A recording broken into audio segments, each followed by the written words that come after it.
오늘 우리들에게 허락해 주신 하나님의 말씀입니다. 마태복음 21장 12절에서 17절 말씀입니다. 마태복음 21장 12절에서 17절 말씀. 예수께서 성전에 들어가사 성전 안에서 매매하는 모든 사람들을 내쫓으시며 돈 바꾸는 사람들의 상과 비둘기 파는 사람들의 의자를 둘러 엎으시고 그들에게 이르시되 기록된 바 내 집은 기도하는 집이라 일컬음을 받으리라 하였거늘 너희는 강도의 소굴을 만드는도다 하시니라. 맹인과 전원자들이 성전에서 예수께 나오매 고쳐주시니 대제사장들과 서기관들이 예수께서 하시는 이상한 일과 또 성전에서 소리질러 호산나 다윗의 자손이여 하는 어린이들을 보고 노하여 예수께 말하되 그들이 하는 말을 듣느냐? 예수께서 이르시되 그렇다 어린 아기와 젖먹이들의 입에서 나오는 찬미를 온전하게 하셨나이다 함을 너희가 읽어본 일이 없느냐 하시고 그들을 떠나 성 밖으로 베다니에 가서 거기서 유하시니라. 아멘. 할렐루야. 우리 옆에 분들 얼굴 한번 쳐다보고 또 이렇게 눈으로 인사를 하시면 좋겠습니다. 오늘은 종려주일입니다. 종려주일. 이 종려주일은 예수님의 입성이 주 목적이죠. 그리고 입성 이후에 우리 예수님께서 금요일 날 십자가에서 못 박히시는, 우리의 죄를 위해서 십자가에 못 박히시는 그런 한 주간이 되겠습니다. 근데 저는 늘 성경 어릴 때 이제 또 성경을 읽을 때 참 이해 안 되고 이게 묵상을 해도 이렇게 막 석연치 않는, 제 마음에 흡족함이 오지 않는 그런 이해가 안 되는 거예요. 그러면서도 한편으로는 또 깊은 그 내용이 있을 텐데라고 생각했던 본문이 오늘 이 본문이에요. 그러니까 예수님의 입성의 주 목적이 뭐냐면은 그것은 죽음이에요. 십자가 죽음이에요. 그런데 여러분, 그 예수님의 입성을 환영하는 무리들은 그것을 알지 못하는 겁니다. 그러니까 그 백성들은 아마도 유월절에 많은 사람들이 모였기 때문에 많은 사람들이 있었을 겁니다. 그런데 그 예수님의 입성을 환영하는 사람들의 목적은 뭐냐라는 거예요. 여러분, 그 목적은 바로 정치적 왕으로 예수님이 등극하기를 원하시는 거예요. 그럼 우리 예수님은 전지전능하신 분 아닙니까? 모든 것을 알고 계시는 예수님 아닙니까? 그러면은 내가 지금 십자가로 죽으러 가는데 이 사람들이 그걸 알지 못하고 저 종려나무 가지를 흔들면서 왕을 이렇게 대접하고 왕이 오는 것을 환영하듯이 저렇게 어떻게 철없이 할 수 있느냐? 괜히 마음 더 어려워질 수 있어요. 그렇지 않겠습니까? 여러분, 내가 만약에 암이 걸렸다, 죽을 암이 걸렸다, 이번 주간에 내가 이번 주간에 죽는다, 의사가 이번 주 안에 막 죽는다라고 말하는데 여러분, 그 자녀들이 알지 못한 채 이렇게 축하를 해주고 이러면 어찌 되겠습니까? 얼마나 속이 상하겠습니까? 그런데 우리 예수님은 이 찬미를, 이 찬양, 이 환영 리셉션을 다 받으신 거예요. 기쁘시면서 받으신 거예요. 저는 이게 성경을 볼 때마다 이게 이해가 안 되고 도대체 예수님의 마음이 무엇일까를 많이 고민했어요. 그런 가운데서 오늘 여러분들에게 도전과 은혜를 받으면서 제가 받은 은혜를 여러분들에게 나누고자 하는 거예요. 이 한꺼풀이 탁 벗어나서 생각을 조금 더 확대를 시켜서 이 본문을 보면은 너무나도 깊은 내용이 있는 거예요. 그래서 이런 주제를 만들어 봤어요. 오늘 설교 제목인데 한계선의 변화와 확대라고 하는 거예요. 우리가 생각하고 있는 한계, 또 우리가 생각하는 그런 그 이성의 한계, 그 한계선을 벗어나서 변화가 일어나고 확대가 일어난 하나님의 진리가 있다라고 하는 사실이에요. 여러분, 오늘 이런 관점에서 그럼 어떤 면의 변화와 한계선의 변화와 확대가 가져왔는가라는 거예요. 여러분, 첫 번째는 바로 예루살렘의 입성에 관련된 그런 한계선의 변화와 확대입니다. 자, 이런 이제 영광스러운 입성, 예수님의 영광스러운 예루살렘의 입성을 그 백성들은 알지 못했다고 했잖아요. 하나님의 나라의 왕으로서 등극을 알리는 상징성이 있다라고 저는 봐지는 것입니다. 그러니까 이 백성들은 세상의 왕으로 등극할 것을 생각하고 환영 리셉션을 하고 계시지만은 우리 예수님은 나는 하나님의 나라의 왕으로 지금 등극을 한다. 이런 상징적으로 우리 예수님은 확대해서 해석을 해서 받으셨다라고 하는 거예요. 여러분, 주님의 십자가의 죽음이 가져올 그런 우선의 슬픔이 있지 않겠어요? 이제 들어오면은 일요일날 들어와서 금요일날 지금 그 십자가를 져야 되는데, 그런데 우리 예수님은 그 십자가의 죽으심보다도 그 뒤에 나타날 영광, 그 죽음으로 말미암아, 대속의 죽음으로 말미암아 그 백성들을 살리실 그 주님의 비전이 더 주님의 마음을 사로잡았던 거예요. 먼 미래에, 그리고 우리 예수님이 십자가를 통해서 부활을 통해서 맞이할 경험하게 되어질 그 영광을 우리 예수님은 받으신 거예요. 그래서 그 땅의 백성들이 오해하고 예수님의 예루살렘 입성을 세상의 왕으로 등극하는 것으로 오해하고 그렇게 찬미하고 있지만은, 환영하는 그런 립세션을 가지지만은 우리 예수님은 그걸 다 받으셨다는 거예요. 여러분, 생각이 다른 거죠. 생각이 다른 거예요. 여러분, 누군가가 나를 비판하고 나를 욕하면은 막 가슴이 아프고 쓰리고 그렇지 않겠어요? 그런데 이런 마음을 고쳐 먹을 수 있는 거, 야, 이건 나에게 도전을 주는 것이고 내 삶에 새로운 변화를 가져올 수 있는 기회다. 이렇게 생각하면 여러분, 이게 마음에 확대가 일어난 거잖아요. 내 마음에 확대가 일어난 거예요. 와, 내게 이런 아픔이 찾아왔는가? 왜 내게 이런 슬픔이 찾아왔는가? 왜 나한테만 이런, 굳이 나에게 이런 고통이 있는가? 여러분, 그런 생각보다는 더 확대해서, 야, 하나님이 나를 이 바닥까지 내리셔서 더 하나님이 부활의 기쁨을 더 주시려고 그런가 보다. 나에게 더 성장을 주시려고 그러는 것보다, 이런 확대된 변화와 이런 생각의 어떤 변화를 주시기 위해서 그런 메시지가 있다는 거예요. 여러분, 우리는 그렇게 받아들이는 성도가 되어야 될 줄로 믿습니다. 여러분, 백성들이 쳐놓은 그런 한계가 뭐예요? 정치적 왕이고 이스라엘에 국한된 왕이다라는 거 아니겠어요? 여러분, 예수님에 대해서 이스라엘이 왕으로 생각하는 겁니다. 여러분, 궁극주의죠. 국가주의죠. 그런 왕으로 생각한 겁니다. 로마를 그냥 확 뒤집어 버리고 지금 로마에게 속국으로 살아가는데 로마를 물리치고, 우리 예수님이 이 당당하게 예수님이 그리스도가 되어져서 왕이 되어져서 기름 부음을 왕이 되어져서 우리나라를 해방하는 그런 해방의 왕으로 생각했다는 거예요. 그러나 우리 예수님은 그런 한계선을 걷어버리고 만왕의 왕, 겸손의 왕으로, 구원의 주로 그 한계선을 변화시키고 확대시켜서 영광을 받으신 거예요. 그 백성들은 다르게 지금 영광을 돌리고 있고 그렇지만은 하나님은, 우리 예수님은 그를 다르게 생각하시면서 영광을 받으셨다는 거예요. 여러분, 이것이 오늘 우리가 기억할 부분 아니겠어요? 여러분, 저와 여러분이 철없이 드리는 그런 헌신, 우리 지금 이 반주도 그렇고 찬양도 그렇고 모든 게 좀 부족하지 않아요? 전에 우리가 섬기던 교회에서 그 제법 좀 세련되게 막 찬양 인도하고 반주하고 그런 찬양대도 있고, 여러분, 그런 생각하면은 우리의 이 미비한 것 아니겠어요? 그런데 여러분, 우리 주님은 그렇게 받으시지 않고 확대해서 변화시켜서 그 한계선의 변화와 확대를 시켜서 주님이 받으시는 줄로 믿습니다. 여러분, 그것이 마태복음 25장의 그 예수님의 비유예요. 비유. 마지막 비유 아닙니까? 여러분, 양과 염소의 비유에서 우리 예수님이 그렇게 하셨거든요. 어린 아이, 철없는 어린 아이에 한하게 하는 것이 곧 내게 하는 것이다. 한계선을 변화시켜서 확대해서 받으신 거예요. 아니, 지나가다가 어떤 가난한 사람을 만난 거예요.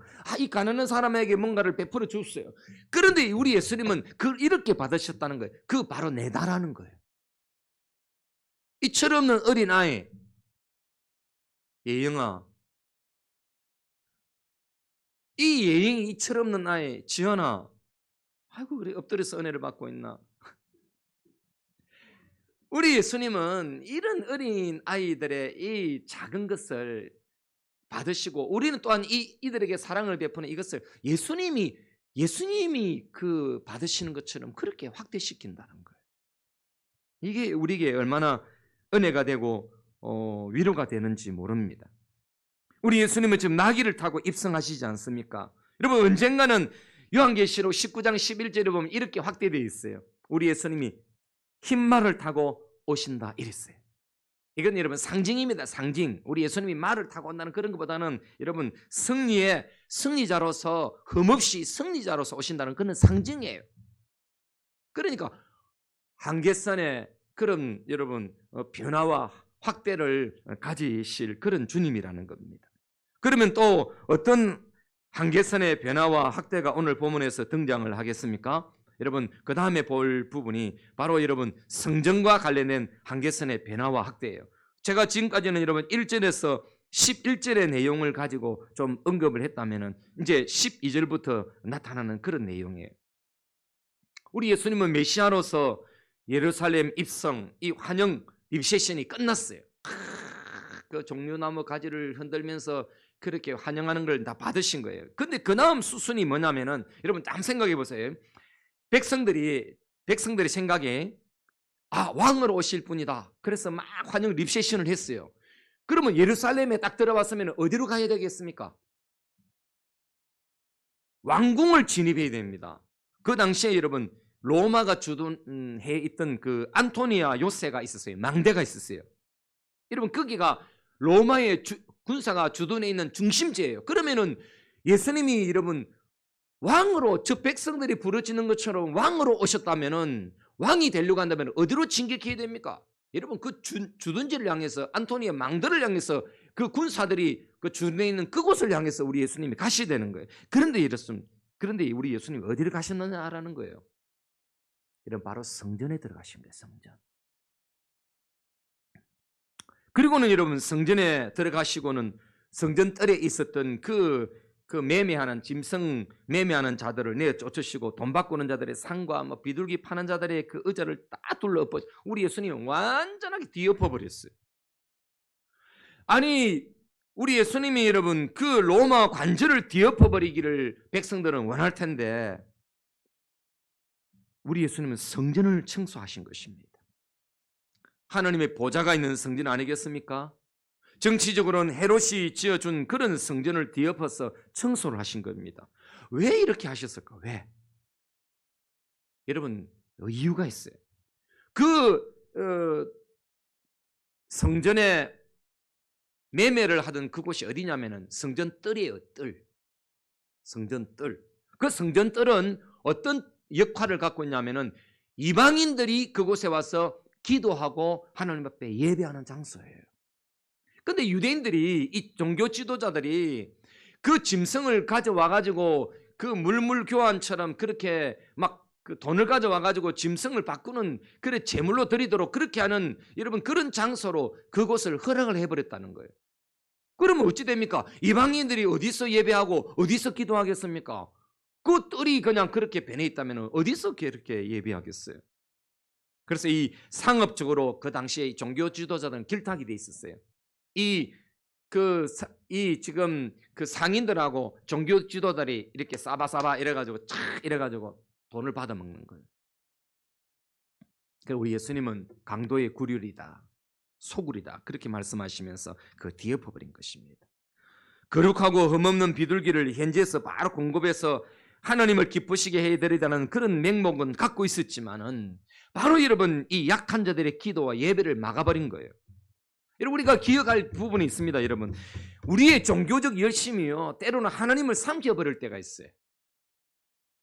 어떤 경우는 그런 분들이 계신단 말이에요. 교회에서 막 열심으로 주님을 섬기는데 다른 사람에게는 방해가 되는 경우가 있어. 여러분 교회에서 그 이상한 무리들이 가끔 있어요. 가끔 이 지상의 교회는요. 차라리 그 사람이 없는 게 좋겠다 싶을 정도로 교회를 어지럽히는 사람들이 있어요. 그 사람 때문에 그 불신자가 많아요. 그런 이야기를 제가 몇 번 들은 적이 있어요. 우리 교회는 아니. 우리는 이제 뭐 어리니까. 우리는 다 착하고 또 어리고 뭐 잘 훈련되고 있고 그래서 뭐 걱정은 없어요. 근데 전에 그런 일이 있더라고요. 불신자가 전도를 했단 말이에요. 제가 전도를 해서 우리 교회를 모시고 왔어요. 모시고 왔는데 딱 그 말을 하는 거예요. 눈을 딱 크게 뜨면서 저보고 목사님, 저분 누구누구 아닙니까? 그러는 거예요. 저분이 이 교회 다닙니까? 이러는 거예요. 그 맞다 했더니 그다음부터 교회 안 나왔어요. 그분이 열심히 있는 분이에요. 그분이 중직자예요. 근데 다른 사람에게 방해가 된 거예요. 여러분, 우리의 이방인의 뜰이 어딜까요? 우리의 이방인의 뜰에서 뭘 여러분 청소해야 될까요? 이사야 56장 7절에 보면은 우리 예수님이 인용을 하셨어요. 내 집은 만민이 기도하는 집이다. 그렇게 일컬음을 받으리라. 근데 너희들은 강도의 소굴로 만들었구나. 그렇게 책망을 하시는 거예요. 여기에 내 집은 만민이 기도하는 집이라 할 때 여러분 여기 만민은 누구를 말할까요? 이방인과 고자까지도 포함되어져 있다는 것이 이사야 56장 7절의 말씀이에요. 여러분 이사야 56장 6절부터 5절부터 쭉 읽어보세요. 앞으로 성전이 어떻게 확대가 되어지고 성전이 어떻게 변할 것인가. 그 성전은 유대인을 위한 그런 성전이 아니라 이 성전의 변화가 일어날 거라는 거예요. 온 이방인 고자까지도 하느님 앞에 예배드리는 그런 성전이 될 거라는 겁니다. 여러분 성전의 한계선의 확대예요. 그래서 예수님은 돈과 권력과 편견으로 만들어진 한계선을 이방인과 약자들을 위하여 걷어버리고 둘러 그렇게 엎어버리신 것입니다.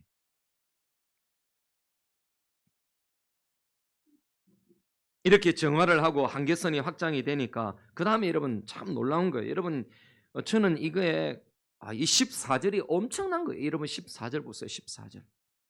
이렇게 정화를 뒤엎어버리고 나서 14절에 보니까 맹인과 전원자들이 성전에 예수께 나오며 고쳐주신 이렇게 해놨어요.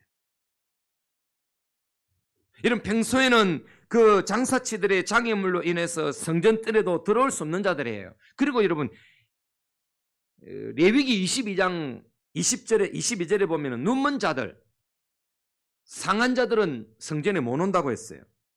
말라기 성경이 마지막 아닙니까? 구약의 마지막 말라기 1장 8절 13절에 보면은 눈먼 자와 저는 것들은 성전에 못 들어온다 했어요. 근데 여러분 지금 들어온 거예요. 근데 예수님 때문에 이 사람들이 나음을 입은 거예요. 그리고 하나님 앞에서 나음을 입어서 이제 예배 드릴 수 있는 은혜를 입게 된 겁니다. 이방인의 뜰에서 장애물을 제거하고 나니까 장애우들이 다가와서 나음을 입게 되어지고 주님을 경험하게 된 겁니다. 그릇한 척하면서 약한 자들의 눈물을 빼먹은 예루살렘 헤롯의 성전이 효험이 있는 것이 아니라 오늘 이 말씀은 참된 성전인 예수님 안에서 회복이 일어날 것을 우리에게 보여주고 있는 겁니다. 성전과 관련된 한계선의 변화요 확대인 것입니다. 참된 성전으로서 확대되어진 우리 예수님은 사람들에게 하나님의 나라의 회복을 여러분 보여주시고 계시는 것입니다. 유대인만 아니라 이방인까지도 병자까지도 성전이신 예수님 안에서 온전한 회복을 경험할 수 있음을 보여주시는 거예요. 세상의 성전은 이렇게 수많은 창의가 있지만은 이제 성전된 나를 통해서 어떤 사람도 주님 앞에 오면은 나음을 입는다는 거예요. 할렐루야.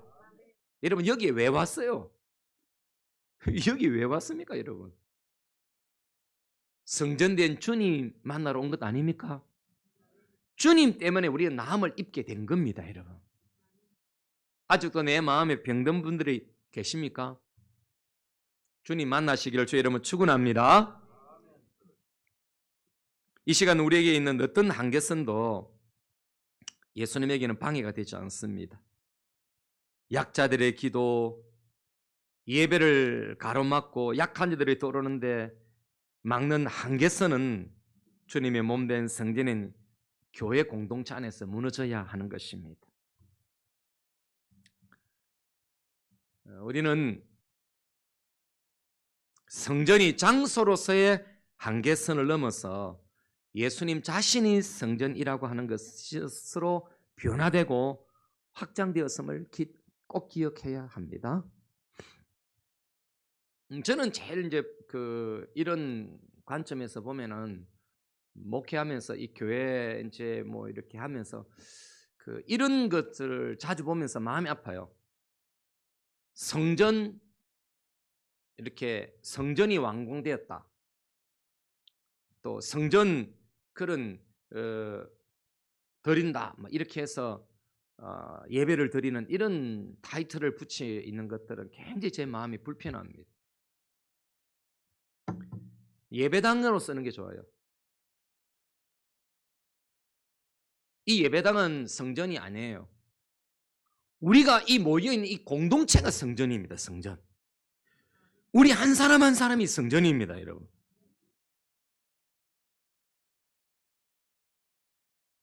우리 한 사람이 성전이라니까요. 우리 몸이 성전이에요. 성령님이 계시고 주님이 계시는 이 몸이 성전이에요, 여러분. 그래서 막 성전이 예배당을 다 완공을 하고 막 성전 뭐 헌신 예배 이렇게 막 헌당 예배 드리잖아요. 막 마음이 불편해요. 구약으로 돌아간 느낌을 지울 수가 없어요. 그건 성전이 아니에요. 그냥 예배당이라 쓰는 게 좋고 교회당이로서는 그게 개혁주의적인 표현이에요. 우리 어릴 때 이제 교회 이렇게 교회당에 가면은 그게 뭐라고 무엇을 치죠? 휘장을 치세요. 보라색 휘장을 이렇게 치고 있어요. 그래 어릴 때 제가 물었어요. 친구들에게. 저게 뭐냐 물어보면 몰라요. 그래서 어떤 애는 조금은 교회 다니는 오래된 성전의 휘장이야. 그렇게 말하는 친구도 있고. 근데 저걸 만지면 안 된대. 안 돼. 그리고 그 목사님이 설교하는 이 강단 있잖아요. 강단에 아무나 올라가면 안 된다는 거예요.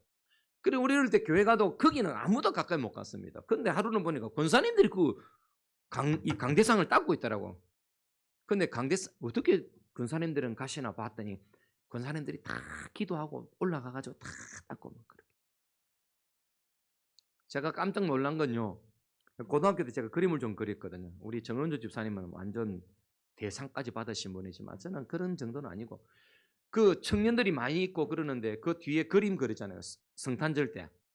제가 그걸 그리겠다고 그렇게 막 붙었어요. 그러니까 그 청년 형님들이 물러섰어요. 그럼 네가 그래라. 이러니까 제가 그 동방박사들 있죠. 그 그림을 제가 붙인 적이 있어요. 근데 그때 얼마나 어른지 모릅니다. 왜 그러세요? 왜 그런 줄 아세요? 그 휘장에다가 그 그림을 붙이다니까 벌 떨면서 붙였어요. 그게 여러분 좋아 보이죠.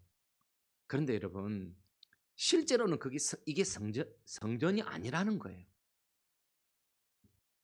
문화의 충격은 젊을 때 어느 교회를 갔더니 이 강대상 위를 신발로 신고 올라가더라고요. 어릴 때 충격을 받았어요. 그런데 여러분 이곳은 성전의 개념을 좀 지워야 됩니다. 최근에는 이런 것들이 많이 없어지지만은 한편으로는 여러분 교회 공동체가 좀 변화를 가져오고 좀 한계선에 그런 변화를 가져오고 확대를 가져야 될 분들이 많아요. 그 중에 하나가 교회는 부한 자들 중심으로 교회가 돌아가면 안 돼요. 특별한 사람들이 교회 구성원들이 교회 중심이고 돈을 가진 자들, 부한 자들이 여러분 권력을 가진 자들이 교회 안에 중심이다. 그건 잘못이에요. 만약에 그렇다면. 교회는 모든 사람들의 공동체고 그것이 바로 주님의 몸인 줄로 믿습니다. 교회 공동체는 끊임없이 이방인과 주민인들을 위해서 그 한계선을 변화시키고 확장시켜 나가야 하는 것입니다. 그리고 오늘 또 볼 마지막 부분은 오늘 본문은 어떤 한계선의 변화와 확대가 있느냐면은 여러분 찬양과 관련된 한계선의 변화와 확대입니다. 이렇게 성전이 정화되고 병자들이 나음을 입고 나서 기도할 수 있게 되어지는데, 그때 여러분 이 장면을 보고 있던 아이들이 소리를 질러서 호산나 다윗의 자손이여 이렇게 찬양을 합니다. 진정한 구원이 일어나는 곳에서 구원의 찬양을 하고 있는데, 여러분 이럴 때에 대제사장과 서기관들이 보고는 노하는 것입니다. 여러분 그게 여러분 15절입니다. 다윗의 자손이여 하는 어린이들을 보고 노했다. 여러분 호산나 다윗의 자손, 이것은 여러분 그리스도라는 그런 뜻 아니겠어요? 메시아라고 하는 그런 외침이거든요. 그 외침을 어린아이들이 하고 있으니까 굉장히 화가 난 거예요, 종교 지도자들이. 그래서 예수님께 그렇게 따지는 겁니다. 너 저들이 말하는 거 듣고 있나? 라는 거예요. 어떻게 그런 말을 듣고 니 가만히 있나? 이런 것이에요, 여러분. 그럴 때 우리 예수님이 하신 말씀이 그렇다. 여러분 시편에 여러분 디귿되어 있죠. 시편 8편 2절에 있는 말씀을 인용한 거예요. 그렇다. 어린 아기와 젖먹이들의 입에서 나오는 찬미를 온전하게 하셨나이다 함을 너희가 읽어본 일이 없느냐? 이렇게 말씀하시는 겁니다. 시편 8편 2절에 이렇습니다. 주의 대적으로 말미암아 어린 아이들과 젖먹이들의 입으로 권능을 세우심이요 이는 원수들과 보복자들을 잠잠하게 하리 하심이라. 여러분 그 원수들, 여러분 그 종교 지도자들은 그 당시에 예수님에게 원수예요, 원수. 다는 100%는 아니지만 많은 사람들이 그런 거예요. 그런데 그 어린 아이들이 찬양을 통해서 그들을 잠잠하게 만들어 버렸다는 거예요. 하영아, 예영아, 지연아, 너가 예배를 잘 들음으로 어른들을 잠잠하게 할 수도 있는 거야. 할렐루야. 에이, 그 뭐 교회는 뭐 옛날에 우리 그랬어요. 우리 어릴 때 저희 아버님이 이제 불신자니까 그런 말씀하셨어요. 내가 교회 다니니까 이런 말씀하셨어요. 교회는 여자들만 가고 그 가난하고 헐벗고 막 병든 사람들만 가는 곳이다. 이렇게. 어떻게 남자 네가 그 건강한 남자가 그 교회를 가냐? 이런 이제 비아냥거리는 말씀하셨어요. 제가 그랬습니다. 교회는 모든 사람이 오는 곳입니다.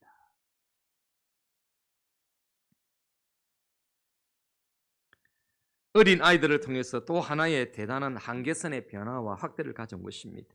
이 어린 아이들의 찬양은 어른들의 정치적 메시아, 그런 메시아에 대해서 순수한 영적 메시아로서 어린 아이들이 반전시켜버린 것입니다.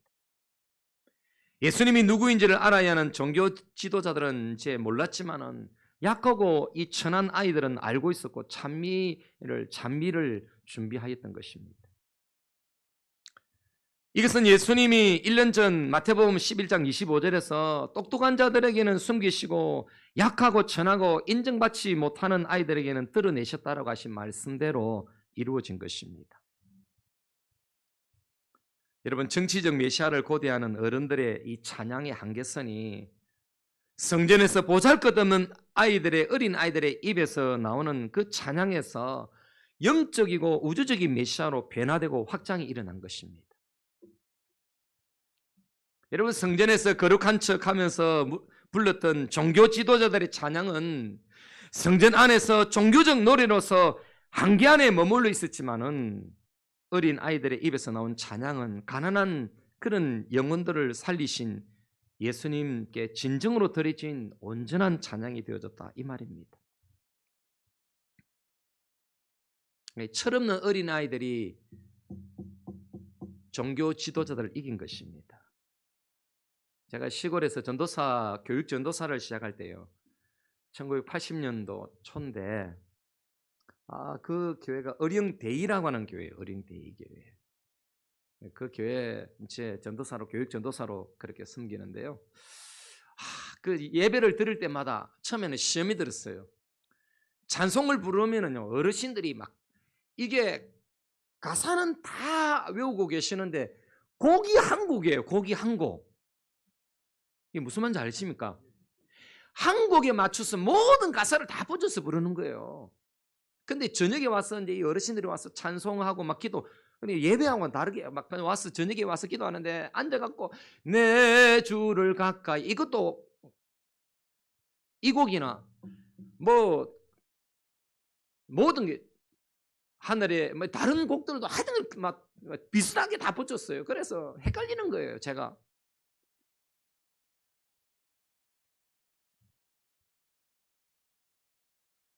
그래서 처음에는 제가 은혜가 안 됐어요. 야, 이 시골이 오니까 완전 찬송가가 이렇게 무너졌구나. 근데 들으면서 자꾸 느껴지는 게 뭐냐, 가슴에 와닿는 거예요.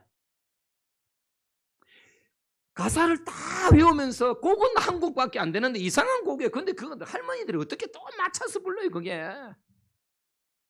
내 주를 가까이 이렇게 하는데 똑같아요. 음이 비슷해요. 근데 그게 모든 곡이 다 그런 곡이에요, 다. 그런데 어느 날 제가 감동이 되더라고요. 눈물이 나더라고요. 와, 저녁 내 저렇게 부르는데 진심으로 주님께 드려진다는 게 제가 이 젊은 철없는 전도사, 교육 전도사가 느껴졌어요. 오늘 우리 주님의 이 어린아이들의 찬양 무시할 수 없는 거예요. 종교 지도자들이 그럴듯한 그런 찬송을 하나님 받으신 것이 아니라, 예수님 받으신 것이 아니라 철없는 어린아이들의 그 곡을 하나님 받으셨다는 거예요. 그 가사를 받으셨다는 거예요. 호산나 호산나 다윗의 자손 호산나, 구원하소서 구원하소서 다윗의 자손 예수여 우리를 구원하소서. 오늘 우리의 찬양이 그 어떤 한계선에 매이지 않고 오직 삼위일체 하나님만 높이는 찬양이 되기를 주님의 이름으로 축원합니다. 그래서 제가 요즘은 그 CCM이라고 하잖아요. 청년들이 막 휘황찬란하게 막 이제 유튜브에 들어가면 많이 나오잖아요. 막 제가 그런 거 잘 안 봅니다. 막 글을 쓰다게 막 그렇게 하는데 돌아서고 나면 이 아이들이요 기도도 잘 안 해요. 막 그 노래 잘하는 그 달란트를 가지고 하긴 하는데 막 쥐가 막 흥에 저거 하고 막 돌아서 쓰는 애들 저것들끼리 히닥거리고 이런 거 내가 본 적이 있거든요. 별로 안 좋아합니다.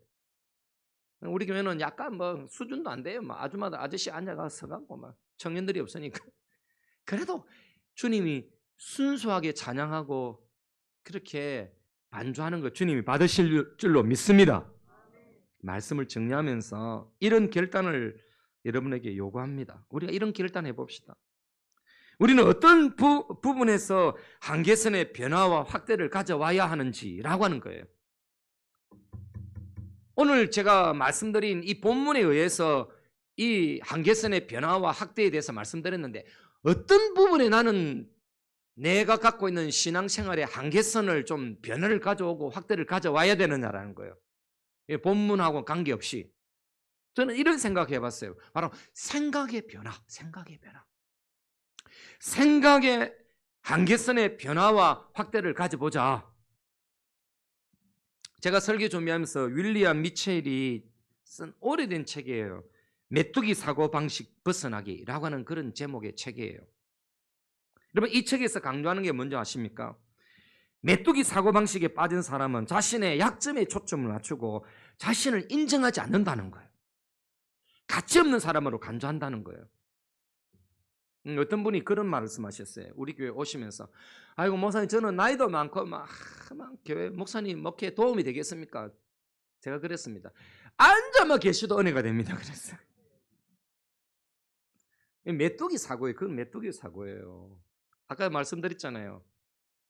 곡도 안 맞고 모든 곡이 한 곡밖에 없는, 그래도 여러분 하나님은 그는 찬양을 받으시고 기뻐 받으신다니까요. 우리 자신을 너무 메뚜기 같이 여기면 안 돼요. 한계선을 확대하십시오. 가치 없는 사람을 여러분 그렇게 내 자신을 떨어뜨리지 마시고 변화를 가지십시오. 난 하나님의 큰 사람이다. 하나님의 나라에 하나님이 나에게 큰 소망을 두고 행하기를 원하신다. 할렐루야. 우리 자신을 이래 한번 해보십시오. 이렇게 또 이렇게 어깨를 대단한 사람이야. 할렐루야. 아이고 내가 뭐 돈이 되겠나 이게 되겠나 이런 생각하지면 안 된다니까요. 두 번째입니다, 여러분. 두 번째. 여러분 가치관의 변화와 확대를 가지셔야 합니다. 율법적 영성에서 은혜의 영성으로 변화되고 세상적 가치관에서 하나님의 나라 가치관으로 그렇게 변화돼야 돼요. 갇혀있는 가치관에서 열린 가치관으로 이 변화와 확대를 가져야 하는 것입니다. 어떤 분이 그렇게 저를 소개했다더라고요. 우리 교회 교인 중에 어떤 분에게 우리 교회 그렇게 오라고 하면서 우리 교회를 소개하면서 우리 목사는 열린 분이야, 열린 분. 제가 기분 되게 좋았습니다, 그날.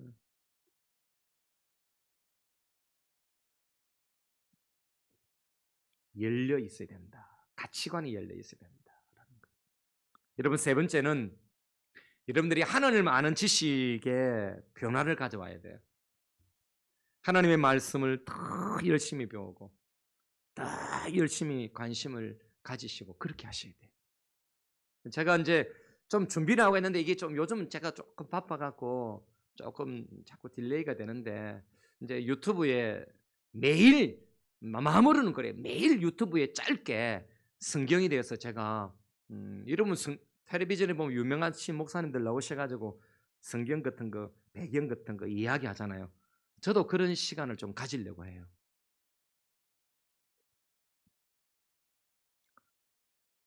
이런 성경을 많이 아시면 너무너무 재밌습니다. 저는 제가 전에 지난 시간에 말씀드렸잖아요. 저에게 가장 좋은 시간은 성경을 가지고 묵상하고 그거 연구하고 막 그럴 때 기분 좋다니까요. 우리 옆에 분들 한번 그렇게 해봅시다. 말씀을 더 깊이 알아갑시다. 그래 봅시다. 여러분, 세상의 것에 대해서는 자꾸 업그레이드 시키고 변화시키고 막 그러면서 왜 성경에 대해서는 업그레이드 안 시켜요? 그죠? 변화시켜야 돼요. 그 다음에 여러분 네 번째는요, 뭐 더 많겠지만은 과거의 사고에서 한계선의 변화와 확대를 가지셔야 됩니다. 과거에 묶여있는 그런 사고를 버려야 됩니다. 우리가 지난 시간에 보면은 실패도 있고 때로는 여러분 성공한 사람도 있을 거예요. 근데 여러분 거기에 머물러 있으면 안 됩니다. 벗어나야 합니다. 그래서 미래지향적으로 새롭게 출발할 수 있도록 과거의 한계선의 그런 변화와 확대를 가져와야 하는 것입니다. 늘 여러분 그 과거에 매이가지고 실패한 과거에 매이면은 못 일어납니다. 또 성공한 과거에 그 매이면은 앞으로 못 나가는 것입니다. 과거를 벗어버리고 과감하게 한계선의 변화를 가져오고 확대를 가져와야 되는 것입니다. 예수님의 십자가로의 길에서 상식적으로 이해할 수 없는 이 사건들은 예수님에 의해서 새롭게 설정이 되는 것을 보여줍니다. 야, 오늘 이 본문은 엄청난 변화를 가져왔다는 거예요. 여러분, 십자가를 지기 전에 엄청난 변화가 있다는 거예요. 그러나 우리는 예수님의 십자가를 경험했다면 그 십자가로 말미암아 우리의 삶에 놀라운 변화를 가져와야 되는 것입니다. 죽었던 내가 지금 살아났다. 나는 죄인이었는데 나는 의인이 되어졌다. 할렐루야. 나는 갇혀있던 실패자였지만 예수님에 의해서 주님의 십자가에 의해서 나는 이제 성공적인 사람으로 변화될 수 있다. 이런 한계선의 변화와 확대를 여러분들이 가져오시기를, 이 고난 주간에 여러분들이 가지시기를, 그래서 부활주일에 여러분들이 새롭게 거듭나게 되어지고 완전하게 여러분 업그레이드 되어져서 이 부활제를 지키시기를 주님의 이름으로 축원합니다.